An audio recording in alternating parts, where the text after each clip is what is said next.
اور میرا سوال ہے کہ جو آپ ٹوپی پہنتے ہیں کہ اس کا مطلب کیا ہے؟ ٹوپی کا مطلب پگڑی ہے.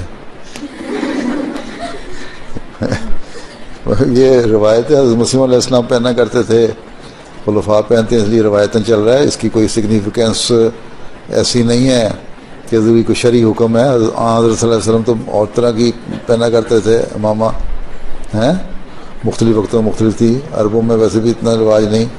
حضرت عمر ایک چھوٹی سی ٹوپی پہنا کرتے تھے. ایک واقعہ آتا ہے کہ ایک بادشاہ تھا, رومن بادشاہ, اس کے سر میں بڑی درد ہوتی تھی, غالباً روم کا تھا.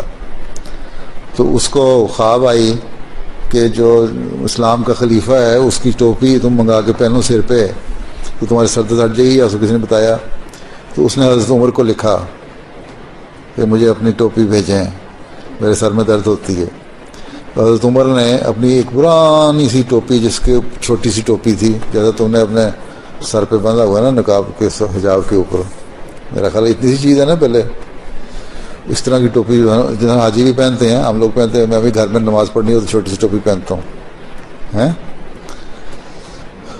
تو وہ ٹوپی جس کو گندی میلی ٹوپی تھی, سر پہ تیل لگ کے اس کو تیل کی بالکل آئلی ہوئی تھی ہیں, پرانی, وہ بھیج دی. بادشاہ کو بڑا غصہ چڑھا کہ میں اتنا بڑا بادشاہ, مجھے یہ ٹوپی بھیج دی گندی سی, میں نہیں پہنوں گا.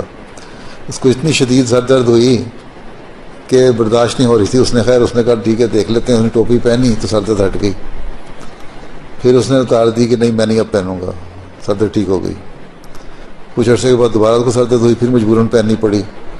تو اس طرح اس کے سر درد ہٹتی تھی, اس کی برکت تھی ٹوپی کی. لیکن بہرحال کہنے کا مطلب یہ ہے کہ ٹوپی کی خاص قسم کی ٹوپی کی اہمیت نہیں ہے. اصل چیز یہ ہے کہ ایک اللہ تعالیٰ کے یہاں عبادت کرنے کے لیے جانا ہے, یا ویسے ایک آؤٹ آف رسپیکٹ تمہیں اس وقت تو اللہ تعالیٰ کی عبادت کے لیے ٹوپی پہننی سر ڈھانکنا ہے. لیکن ویسے بھی ایک اچھا لباس ہے, ہمارے رواج بھی ہے, اس لیے پہنی جاتی ہے. ٹھیک.